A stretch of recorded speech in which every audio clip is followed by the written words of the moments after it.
마태복음 6장 9절로 13절 그 첫 번째 시간입니다. 그러므로 너희는 이렇게 기도하라. 하늘에 계신 우리 아버지여, 이름이 거룩히 여김을 받으시오며 나라가 임하시오며 뜻이 하늘에서 이루어진 것 같이 땅에서도 이루어지이다.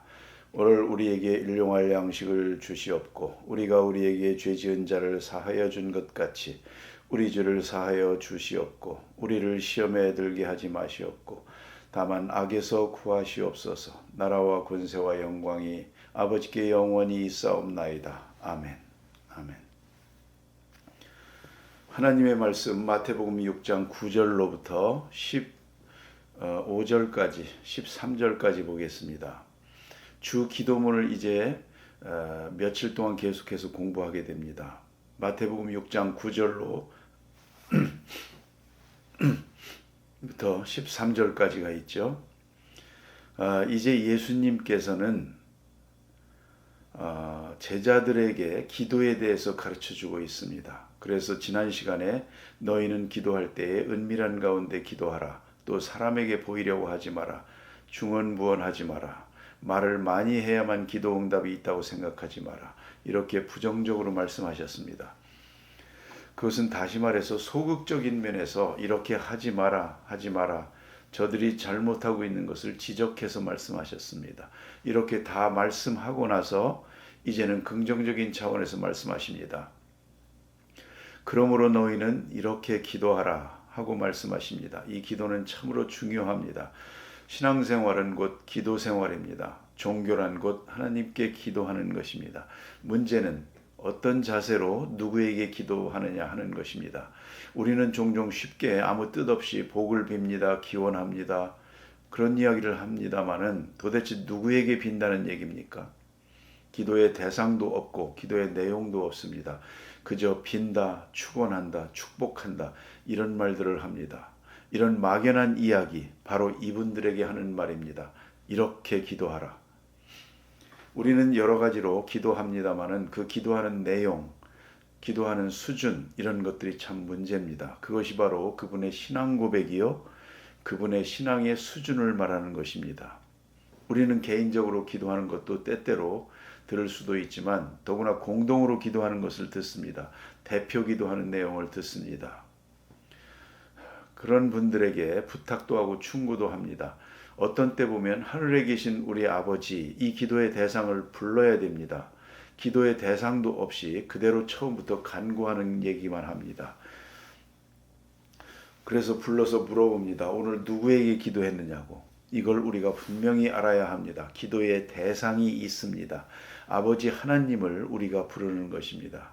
그래서 창조주 하나님, 은혜로우신 하나님, 이렇게 기도의 대상을 찾아서 분명히 불러야 되고, 그리고 그 기도의 내용, 그것은 예수님께서 오늘 가르쳐 주신 주 기도문, 그 내용이 중심입니다. 그것이 뿌리요, 그것이 줄거리입니다. 그리고 이와 같은 내용으로 이에 따라서 이와 같은 방향으로 기도해야 한다, 그 말입니다. 그리고 우리가 개인적으로 기도할 때에도 혹은 저녁 잠자리에 들기 전 기도할 때도 그렇고 혼자서 기도할 때에도 내가 하고 싶은 기도를 다 하고 나서 마지막 기도는 주기도문으로 마치는 것이 은혜롭습니다. 그리고 기도할 때에 이거 중언부언이 돼서는 안 됩니다. 이 기도문을 외우면서 그 뜻이 마음속에 와 닿아야 합니다. 그 뜻 한마디 한마디가 나의 마음 깊은 곳에서 동의로 같은 뜻 마음으로 기도가 돼야 됩니다. 그러니까 내가 원하는 내 소원대로 내 마음대로 말하고 맨 마지막에 예수 이름으로 기도합니다. 끝낼 게 아니고 그런 기도는 합당치가 않습니다. 이 기도문을 놓고 이 기도문이 바로 나의 기도가 되어야 합니다. 이 내용 하나하나가 그대로 나의 기도가 될 때 거기에 응답이 있는 것입니다. 그래서 예수님께서 이렇게 기도하라 하고 가르치십니다. 이렇게 기도하라. 이게 주님께서 가르치신 기도문입니다. 우리는 이것을 깊이 생각하고 공부하고 그 뜻 하나하나를 마음에 새겨야 할 것입니다. 오늘 본문에 보면 먼저 하늘에 계신 너희 아버지께 기도하라 명령입니다. 너무나도 귀한 말씀입니다. 우리가 하나님 앞에 기도할 것이지 하나님이 우리에게 기도하라고 할 것입니까? 이제 다시 10장에 가서 보면 분명히 말씀합니다. 구하라 주실 것이요 찾으라 만날 것이다. 구하라 기도하라고 말씀하십니다. 여기서 우리는 생각해야 합니다. 주시고자 하시는 모든 것을 다 준비해 놓고 백물을 다 갖추어 놓고 그리고 기도하라고 말씀하십니다. 마치 좋은 음식을 다 차려 놓고 와서 먹으라 하는 것과 같습니다. 성찬 예식에서도 보면 예수님께서는 음식을 앞에 놓고 내주면서 받아 먹어라 그럽니다. 그리고 뜻을 설명하십니다. 이러한 의미의 음식입니다. 이제는 이러한 의미의 음식이다. 너희는 이제 받아 먹어라. 순종하라는 겁니다. 그 말씀에 대하여 우리가 진실하게 응답해야 합니다. 순종으로 응답하는 것입니다. 이것이 기도입니다. 그러니까 우리는 한마디로 말해서 내 소원이 이루어지지 않는다고 오랫동안 기도했는데도 소용없다고 불평이지만 그것이 아닙니다. 오늘 성경의 내용으로 자세히 보면 주님은 다 준비해 놓고 계십니다. 우리가 필요한 것, 우리가 모르는 것까지 넉넉하게 준비해 놓으시고 그리고 말씀하십니다. 구하라. 구하면 준다. 이 얼마나 중요한 얘기입니까? 구하면 주시겠다. 그래서 이렇게 기도하라. 명령입니다. 그러면 약속이 있습니다. 응답의 약속이 있습니다. 그리고 그를 돌보시는 하나님의 사랑이 여기에 계시되어 있는 것입니다. 먼저 오늘 예수님께서 말씀하신 것은 이렇게 기도하라. 하늘에 계신 우리 아버지여 하고 말씀합니다. 하늘에 계신 우리 아버지여. 여러분, 이 주기도문을 자세히 보십시오. 처음부터 끝까지 잘 읽어보면 이 속에 하나님이란 말이 없습니다. 오직 아버지뿐입니다. 이게 얼마나 귀한 말씀인지 모릅니다. 우리는 하늘에 계신 우리 아버지께 기도합니다. 예수님이 우리에게 소개하고 있는 하나님은 아버지 하나님입니다. 물론 하나님에 대한 우리가 부를 수 있는 말이 많습니다. 여호와도 있고 하나님도 있고 전능하신 하나님, 창조주 하나님, 능력의 하나님, 심판하시는 하나님, 진노하시는 하나님, 복 주시는 하나님 많습니다. 그러나 예수님께서 말씀하시는 하나님은 아버지 하나님입니다. 그 속에 무궁무진한 교리와 신앙 고백과 또 사랑의 계시가 담겨 있는 것입니다. 그래서 아버지 하나님께 기도하고 아버지 하나님이라고 불러라 라고 말합니다. 어떤 의미에서 이렇게 아버지 앞에 나와서 아버지 하나님이라고 부르는 것 그 자체가 하나님을 영화롭게 하는 것이요. 그 자체가 신앙 고백일 수 있습니다. 전쟁에서는 언제나 내 앞에 누가 있는가를 확인합니다. 그래서 전쟁터에서는 누가 나타나면 누구야 하고 부릅니다. 저쪽에서 나 아무개다 확인합니다. 때로는 암호를 대야 됩니다. 그래서 그와의 관계를 확인하고야 편안합니다. 저쪽에 원수가 있다든가 적이 있다고 하면 나는 편안할 수가 없습니다. 언제든지 우리는 하나님과 나와의 관계에서 하나님이 누구냐 하는 것을 계속 확인해야 합니다. 그리고 그를 누구로 고백하느냐에 따라서 나의 존재가 결정되기 때문입니다. 대단히 중요한 말씀입니다. 그래서 하나님이 아버지가 될 때 나는 그의 자녀가 됩니다. 아버지라 부르는 순간 내가 자녀가 되는 것입니다. 그걸 우리가 깊이 생각해야 합니다. 아버지, 아무나 부를 수 있는 게 아닙니다. 자녀만이 아버지라 부를 수 있는 것입니다. 그 관계가 분명할 때만이 아버지라고 부를 수가 있습니다. 아주 중요한 것입니다. 요한복음 20장 7절 예수님께서 부활하신 다음에 막달라 마리아를 만납니다. 거기서 중요한 말씀이 나옵니다. 내 아버지 곧 너의 아버지께 그런 말을 합니다. 예수님 말씀이 나의 아버지 곧 너의 아버지. 예수님이 십자가에 돌아가신 그 목적이 뭐냐면 우리로 하여금 하나님을 아버지라고 부를 수 있게 그 관계 개선을 위하여 십자가를 지신 것입니다. 부활로서 그것을 완성하고 그것을 인쳐주시는 것입니다. 대단히 중요한 의미가 거기에 있습니다. 그래서 아버지라고 말합니다. 하늘에 계신 아버지, 초월하신 아버지를 말씀합니다.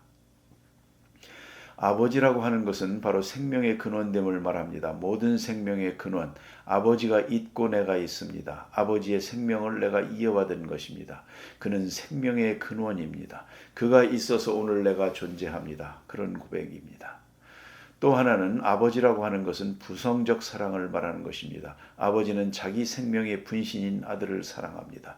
자식이 부모를 사랑하는 것보다 부모가 자식을 사랑하는 것이 큰 것입니다. 그 누가 부모를 사랑한다 하더라도 부모가 자식을 사랑하는 것만큼 사랑하는 것은 아닙니다. 그래서 그가 먼저 자식을 사랑하는 것입니다. 그 사랑, 아버지의 사랑을 담아서 아버지라고 부르게 되는 것이고, 또 하나는 왜 하필이면 어머니 사랑이 아니고 아버지 사랑이냐? 그것을 바로 거기에 있습니다. 진노적 사랑이요 공의로우신 사랑이기 때문입니다. 특별히 히브리적 개념에서 이해해야 됩니다. 요새 와서는 아이들을 엄마가 때리고 그럽니다. 아버지는 밖에 있으니까 때리지를 않고. 그래서 요새 아이들은 넘어지면서도 아빠 그러고 넘어진답니다. 옛날엔 엄마 그랬는데 세상이 달라져서 아빠 그럽디다마는, 그러나 그건 정상은 아닙니다. 특별히 동양적 개념으로 볼 때는 아버지는 엄한 분이고 어머니는 자애로운 분입니다. 아버지는 매로 가르치고 어머니는 사랑으로 가르치는 것이거든요. 그게 정상적입니다. 히브리 사람들의 교육법에 보면 아버지는 엄해야 한다고 그랬습니다. 그리고 회초리를 들지 못하는 자는 자식을 사랑하는 것이 아니다, 그렇게 말하기도 했습니다. 그렇게 진노하는 공의로운 공의의 대표로 나타납니다. 그런가 하면 어머니는 자애로운 분이어야 한다는 것입니다. 그래서 아버지가 때리고 뒤에 어머니가 위로해야 합니다. 말려서는 안 됩니다. 교육법의 기본입니다. 히브리 사람들은 반드시 아버지가 때리고 어머니가 위로하고 매의 성격을 해석해 줍니다. 내가 왜 맞았는지 아느냐? 너를 때릴 때 아버지의 마음이 얼마나 아팠는지 아느냐? 너를 때린 아버지가 밤에 내가 잠잘 때 매 맞은 흔적을 만져보면서 울더라. 이렇게 해석을 해줘야 됩니다. 애들은 맞으면서 아픈 것만 알지 내가 왜 맞는지, 이것이 무엇을 의미하는지 아직 잘 모릅니다. 그걸 어머니가 해석을 해줘야 됩니다. 그래서 교회에서는 성령의 역사를 어머니의 역할로 그렇게 비유해서 설명하고 있습니다. 보혜사 성령, 바로 어머니 같은 것입니다. 자, 그러면 아버지는 진노적이고 공의로운 사랑이다. 이게 아버지요. 또 그게 지나치면 안 됩니다. 저는 이 말씀을 볼 때마다 늘 생각나는 게 있습니다. 마틴 루터는 그 아버지가 광부였습니다. 좀 무식했던 것 같습니다. 아들을 많이 때렸습니다. 도망가도 따라와서 때렸습니다. 그래서 아버지에 대한 인상이 좋지를 않았습니다. 아버지는 무서운 아버지요. 바로 그 파더 이미지가 그의 신학적 구도에 영향을 주었습니다. 그래서 그는 하나님을 아주 무서운 하나님으로 기억합니다. 특별히 그가 쓴 창세기 주석 가운데 홍수에 대한 이야기를 설명할 때 보면 하나님을 얼마나 무서운 하나님으로 설명하는지 모릅니다. 왜 그랬을까요? 그 마음속에 아버지에 대한 이미지가 주는 공포, 진노, 무서운 아버지로 인상되어 있었기 때문입니다. 하나님의 진노를 아주 강하게 표현하는 것을 볼 수 있습니다. 그래서 루터의 신학은 율법과 은혜의 긴장관계에서 설명합니다. 하나님은 무서운 하나님이다. 너무 무섭게 생각이 돼서 그가 아버지 소리만 나오면 그 아버지 생각이 납니다. 그래서 그의 테이블 토킹에 이런 말이 있습니다. 하나님 아버지라고 하지 말고 하나님 어머니라고 하면 어떨까? 그럴 정도로 아버지에 대한 인상이 아주 고약했습니다. 그렇게까지 되면 안 되겠죠. 그러나 하나 분명한 것은 이 진노 속에 사랑이 있습니다. 하나님의 사랑이 그 진노 속에서 구체화되어 가는 것입니다. 하나님 아버지 할 때에 그 부성적인 사랑을 느껴야 됩니다. 그리고 그 속에는 전능함이 있습니다. 집에서는 아버지가 왕이거든요. 아버지가 모든 걸 할 수 있습니다. 어머니가 아무리 주고 싶어도 아버지의 허락이 떨어지지 않으면 못 줍니다. 그러니까 가정에서는 아버지가 전능한 분입니다. 하나님 아버지, 그가 우리에게 모든 것을 주실 수 있다. 그 사랑 속에 능력이 있다. 그런 말입니다.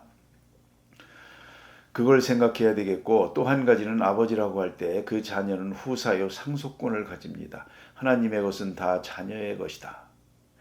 8.15 해방 후에 태평양 전쟁에서 일본이 패한 다음에 일본에 있는 목사님들, 정치가들 일부를 초청을 해서 미국 구경을 시켰습니다. 미국과 일본의 관계를 개선하기 위해서 그렇게 했는데요. 그래서 나이아가라 폭포 있는 데를 갔습니다. 나이아가라 폭포를 다 보여주면서 이거 보십시오. 이쪽은 카나다 것이고 이쪽은 미국 겁니다. 얼마나 굉장합니까? 하고 조금 지나치게 과장을 해서 설명을 했습니다.